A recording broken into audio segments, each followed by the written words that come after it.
अजित पवारांसोबत 33 ते 34 आमदार, शरद पवारांसोबत 16 ते 17 आमदार. मागील 10-12 दिवसात दोन्ही बाजूची आकडेमोड चालू होती, पण आता कुठे फायनल आकडा समोर येताना दिसतोय. सुरुवातीला आम्ही शरद पवारांसोबत असं म्हणणारे एक जण अजित पवारांसोबत गेल्याचे दिसून येते. आजच नाशिक जिल्ह्यातले आमदार सरोज अहिरे यांनी अजित पवारांचं नाशिकमध्ये स्वागत केलं. सुरुवातीला आपण या राजकारणाने व्यथित झालोय असं म्हणणाऱ्या अहिरे यांनी देखील आता अजित पवारांसोबत असल्याचं स्पष्ट केलंय. थोडक्यात आता दोन्ही बाजू फायनल झालेत, पण शरद पवारांसोबत नेमके किती आमदार आहेत, ते कोण आहेत आणि ते कोणत्या कारणांमुळे शरद पवारांसोबत आहेत, पाहूया या व्हिडिओच्या माध्यमातून. नमस्कार, मी मोहिनी जाधव आणि तुम्ही पाहताय बोलबिडू.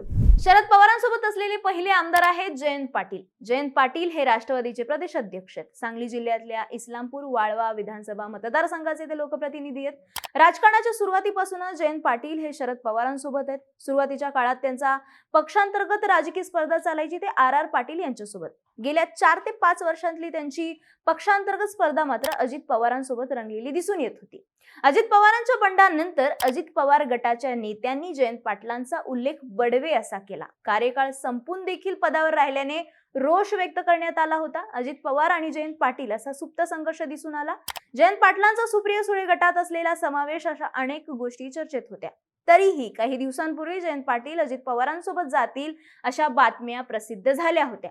अजित पवारांच्या नंतर राष्ट्रवादीतली स्पेस भरून काढण्यात जयंत पाटील निर्णायक भूमिका घेऊ शकतात. शिवाय इस्लामपूर वाळवा या त्यांच्या मतदारसंघातून यांना कोणताही नेता आव्हान देऊ शकत नाही. मतदारसंघात असलेला एकहाती प्रभाव आणि शरद पवारांसोबत राहिल्यास भविष्याच्या राजकारणात मिळणारी स्पेस या दोन्ही गोष्टींचा विचार करता जयंत पाटील आज शरद पवारांसोबत असल्याचं दिसून येते. या यादीमध्ये दुसरं नाव आहे जितेंद्र आव्हाड यांचं. ठाण्यातली मुंब्रा कळवा विधानसभेचे लोकप्रतिनिधी जितेंद्र आव्हाड हे सलग 3 वेळा राष्ट्रवादीच्या तिकिटावर निवडून आलेले आहेत. महाविकास आघाडीच्या काळात त्यांना मंत्रिपद देऊन ताकद देखील देण्यात आली. शाहू फुले आंबेडकर आणि पुरोगामी विचार घेऊन जितेंद्र आव्हाड प्रचार करत असतात. वास्तविक जितेंद्र आव्हाडांच्या मतदारसंघात असणारं मुस्लिम मतांचं महत्व देखील आव्हाडांच्या या भूमिकांना गरजेचं ठरतं.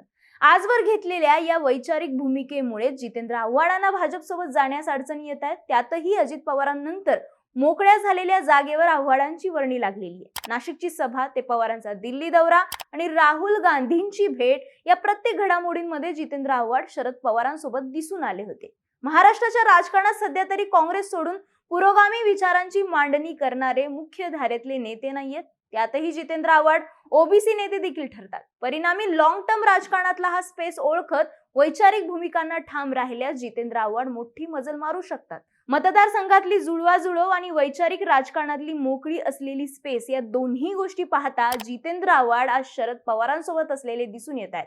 विरोधी पक्षनेते झाल्याने या गोष्टी आव्हाडांना बळ देताना देखील दिसून येत आहेत.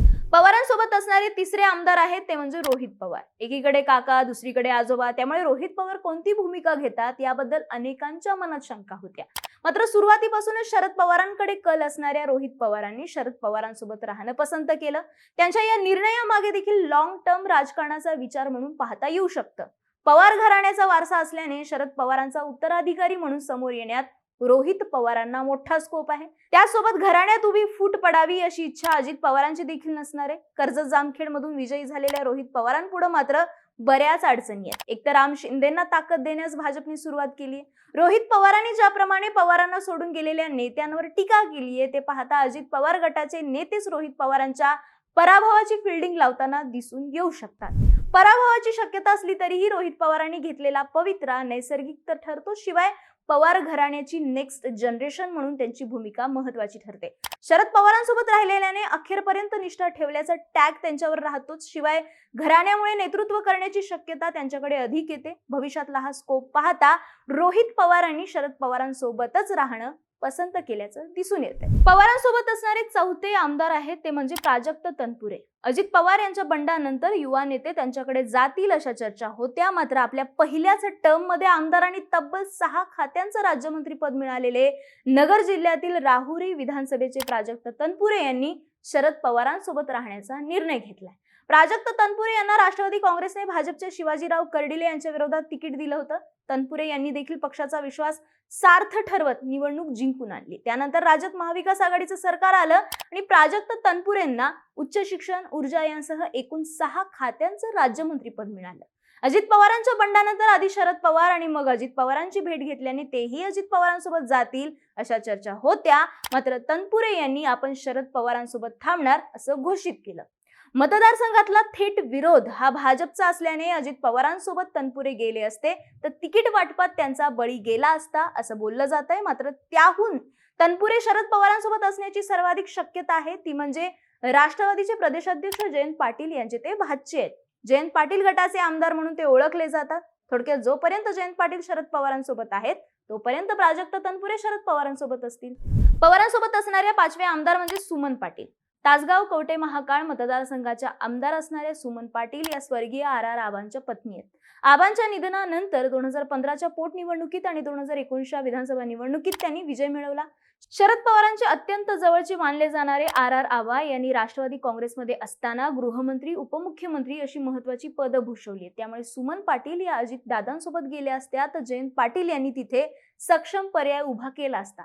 त्यानंतर या मतदारसंघात नवीन समीकरण उदयाला आली असती. रोहित पाटील यांना येत्या विधानसभेला खूप संघर्ष करावा लागला असता. पारंपरिक विरोधक असणारे संजय पाटील यांच्यासोबत काम करावं लागलं असतं आणि म्हणून शरद पवार आणि जयंत पाटील यांच्याबरोबर राहणं सेफ असल्यामुळे तसेच आर पाटील आणि शरद पवार यांचे जुने संबंध, भविष्यकाळातलं रोहित पाटील यांचं राजकारण ही सगळी समीकरणं पाहता सुमन पाटील आज शरद पवारांसोबत आहेत असं म्हणता येतं. पवारांसोबत असणारे 6वे आमदार आहेत मानसिंगराव नाईक. जवळजवळ सगळ्या जिल्ह्यातल्या आमदारांमध्ये शरद पवार आणि अजित पवार असे गट पडले असताना सांगली जिल्हा पूर्णपणे शरद पवारांच्या पाठीशी उभा राहिलाय. त्यामध्ये शिराळ्याचे आमदार मानसिंगराव नाईक यांचा समावेश होतो. मानसिंगराव नाईक हे जयंत पाटील गटातले मानले जातात. त्याचं महत्वाचं कारण म्हणजे इस्लामपूर मतदारसंघाच्या शेजारी असणारा शिराळा मतदारसंघ. शिराळा मतदारसंघावर जयंत पाटलांच्या पूर्वीच्या मतदारसंघातील जवळपास 40 गावं येतात. त्यामुळे जयंत पाटलांची शिराळा मतदारसंघातली भूमिका महत्वाची ठरते. अशातच मानसिंगराव नाईक यांचे पारंपरिक विरोधक शिवाजीराव नाईक देखील राष्ट्रवादीत आले आहेत. मानसिंगराव नाईक अजित पवारांसोबत गेले तर जयंत पाटील इथून शिवाजीराव नाईकांना बळ देताना दिसून आले असते. या शक्यता मोडीत काढण्यासाठीच मानसिंगराव नाईक शरद पवारांसोबत आहेत. जयंत पाटील जी भूमिका घेतात त्यावरच मानसिंगराव नाईकांची भूमिका ठरू शकते. पवारांसोबतचे 7वे आमदार आहेत संदीप क्षीरसागर. राजकारणामध्ये ज्या व्यक्तीने मोठं केलं त्या व्यक्तीला कधीच विसरायचं नसतं असं म्हणत बीडचे आमदार संदीप क्षीरसागर यांनी शरद पवारांसोबत राहण्याचा निर्णय जाहीर केला. पहिल्याच प्रयत्नात आमदार झालेले क्षीरसागर यांचं राजकारण त्यांचे काका जयदत्त क्षीरसागर यांच्या विरोधात आहे. शिवसेनेत असलेल्या जयदत्त क्षीरसागर यांची ठाकरेंच्या सेनेने हकालपट्टी केली असून ते भाजपात जाण्याची चर्चा देखील होतीये. जयदत्त क्षीरसागर ऍक्टिव्ह नसले तरी आणखी एक पुतण्या योगेश क्षीरसागर महायुतीकडून उमेदवार असू शकतो. हेच कारण संदीप क्षीरसागर यांना शरद पवारांसोबत बांधून ठेवतं. दुसरं कारण म्हणजे बीड विधानसभेत मुस्लिम समाजाच्या मतांची महत्वाची भूमिका राहते, जी मतं काँग्रेस राष्ट्रवादीला पर्यायाने क्षीरसागर कुटुंबाला मिळत आले. अजित पवारांसोबत गेले असते तरी भाजपही सोबत असल्याने संदीप क्षीरसागर यांना ही मतं गमावण्याची भीती होती. यासोबतच मराठा मतही विभागली गेली असती. त्यामुळे संदीप क्षीरसागर यांनी मतदारसंघाची स्थानिक गणितं बघून शरद पवारांसोबत राहायचा निर्णय घेतल्याचं दिसून येत आहे. पवारांसोबतचे 8वे आमदार आहेत बाळासाहेब पाटील. माजी खासदार पी.डी. पाटील यांचे सुपुत्र बाळासाहेब पाटील हे आपल्या राजकारणाच्या सुरुवातीपासूनच शरद पवारांसोबत आहेत. कराड उत्तर विधानसभा मतदारसंघातून ते राष्ट्रवादीचे आमदार आहेत. कराड उत्तर या मतदारसंघाचे महाराष्ट्रातले पहिले मुख्यमंत्री यशवंतराव चव्हाण आणि ज्येष्ठ नेते पी.डी. पाटील यांनी प्रतिनिधित्व केलंय. या मतदारसंघात शरद पवारांना मानणारा एक मोठा वर्ग आहे. एकनिष्ठ असलेल्या बाळासाहेब पाटलांना शरद पवारांनी मंत्रिपदाचा शब्द दिला होता, जो 2019 मध्ये सहकार खात्याची जबाबदारी देऊन पाळला गेला. शरद पवारांची साथ सोडून बाळासाहेब पाटील जर अजित पवारांकडे गेले असते तर मतदारसंघातील जुनी समाजवादी काँग्रेस अचानक जागी झाली असती. ती जुनी समाजवादी काँग्रेस आणि आत्ताची राष्ट्रीय काँग्रेस म्हणजेच पृथ्वीराज काँग्रेस प्लस उदयसिंह काँग्रेस आणि मनोज घोरपडे हे सगळे एक झाले असते आणि त्यांनी बाळासाहेब पाटील यांचा पराभव करण्याचा प्रयत्न केला असता. त्यामुळे निष्ठा आणि विधानसभेचं गणित डोळ्यांसमोर ठेवून ते शरद पवारांसोबत थांबल्याचं बोललं जातं. पवारांसोबत असणारे 9वे आमदार आहेत अनिल देशमुख. राष्ट्रवादीकडे सध्या विदर्भातून एकमेव आमदार आहेत ते म्हणजे काटोलचे अनिल देशमुख. 1999 पासूनच शरद पवारांसोबत असणारे अनिल देशमुख हे 4 वेळा आमदार राहिलेले आहेत. महाविकास आघाडी सरकारच्या काळात अनिल देशमुख यांच्यावर विश्वास दाखवत शरद पवारांनी त्यांना गृहमंत्री पद दिलं होतं. मात्र 100 कोटींच्या भ्रष्टाचाराच्या आरोपांवरनं देशमुखांना गृहमंत्री पदाचा राजीनामा द्यावा लागला. अनिल देशमुख यांना ईडीने अटकही केली होती. बराच काळ ते तुरुंगात राहिल्यानंतर बाहेर आलेले अनिल देशमुखांनी शरद पवारांसोबत राहण्याचा निर्णय घेतला. आजवरचं काँग्रेस बेस्ड राजकारण, मतदारसंघातील मराठा, मुस्लिम आणि ओबीसी मतदारसंघाचं गणित यामुळे अनिल देशमुखांना शरद पवारांची साथ सोडणं शक्य नव्हतं. एकीकडे ईडी सीबीआयच्या चौकशीच्या भीतीने आमदार भाजपसोबत सत्तेत गेले असा आरोप होत असताना अनिल देशमुख मात्र शरद पवारांसोबतच राहिलेत. मतदारसंघातील गणित यासोबतच अजित पवारांसोबत नसणारे घनिष्ठ संबंध या कारणांमुळे अनिल देशमुख पवारांसोबत असल्याचं सांगण्यात येते. पवारांसोबत असणारे 10वे आमदार आहेत ते म्हणजे सुनील भुसारा. राष्ट्रवादीचे विक्रमगडचे आमदार सुनील भुसारा यांनी शरद पवारांसोबत राहण्याचा निर्णय घेतलाय. 2019 मध्ये जेव्हा अजित पवार आणि फडणवीस यांनी पहाटेचा शपथविधी घेतला होता तेव्हा सुनील भुसारा हे राजभवनात उपस्थित होते. मात्र राजभवनात वरिष्ठ नेतेच दिसत नसल्याने आलेल्या संशयातून त्यांनी गुपचूप शरद पवार उपस्थित असणारं यशवंतराव चव्हाण सेंटर गाठलेलं. त्यावेळी देखील भाजप विरोधात ज्या मतदारांनी मला मतदान केलं त्या आदिवासी समाजाशी मी कधीच गद्दारी करू शकत नाही असं ते म्हणालेले. भुसारा हे आदिवासी समाजातून येतात. त्यांचा विक्रमगड मतदारसंघावर चांगला प्रभाव आहे. आदिवासी समाजातून येणाऱ्या कोकणा, वारली, कातकरी, ठाकूर या पोट जातीच्या मतांवर त्यांचा पगडा आहे. विशेष म्हणजे भुसारांचे वडील हे छगन भुजबळांच्या जवळचे. भुसारा हे नरहरी झिरवळ यांचे जावई आहेत.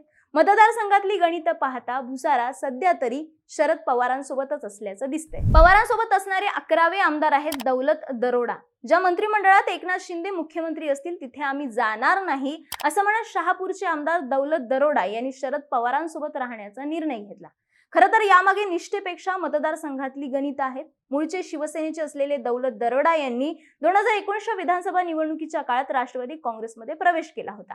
त्यावेळी शिवसेनेने राष्ट्रवादीच्या पांडुरंग बरोरा यांना सेनेत घेतलं तर राष्ट्रवादीने सेनेच्या दौलत दरोडा यांना आपल्या पक्षात घेतलं.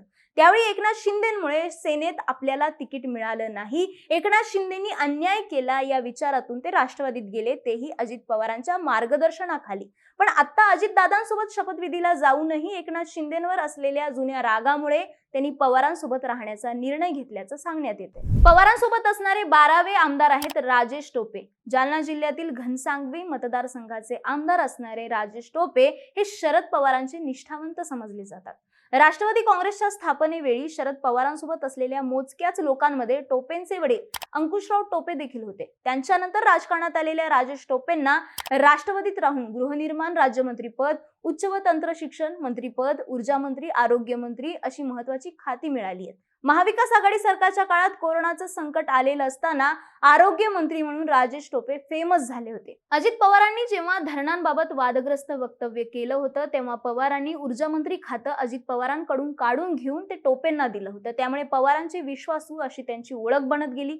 मतदारसंघाचा मुद्दाही इथे महत्वाचा आहे, कारण गेल्या विधानसभेला टोपे शिवसेनेच्या हिकमत उधान यांच्या विरोधात फक्त 3400 मतांनी निवडून आले होते. हिकमत उधान हे सध्या ठाकरेंच्या शिवसेनेत आहेत. त्यामुळे टोपे अजित पवारांसोबत गेले तर ठाकरे गटाच्या उमेदवाराविरोधात निवडून येणं त्यांना कठीण जाऊ शकतं. त्यामुळे पवारांशी निष्ठा आणि विजयी होण्याचं गणित या 2 कारणांमुळे ते पवारांसोबत आहेत. पवारांसोबत असणारे 13वे आमदार आहेत राजू नवघरे. चंद्रकांत उर्फ राजू नवघरे हे राष्ट्रवादी काँग्रेसचे वसमत विधानसभेचे आमदार आहेत. हा मतदारसंघ पूर्वीपासूनच शिवसेना किंवा राष्ट्रवादीच्या ताब्यात राहिलाय. राष्ट्रवादीचे जयप्रकाश दांडेगावकर हे या मतदारसंघातून 2 वेळा आमदार होते, पण 2014ला त्यांचा पराभव झाला. त्यानंतर 2019 मध्येही जयप्रकाश यांनाच तिकीट मिळेल अशी शक्यता असताना राजू नवघरे यांनी बंडाचा झेंडा दाखवत राष्ट्रवादीचं तिकीट मिळवलं आणि ते निवडून आले.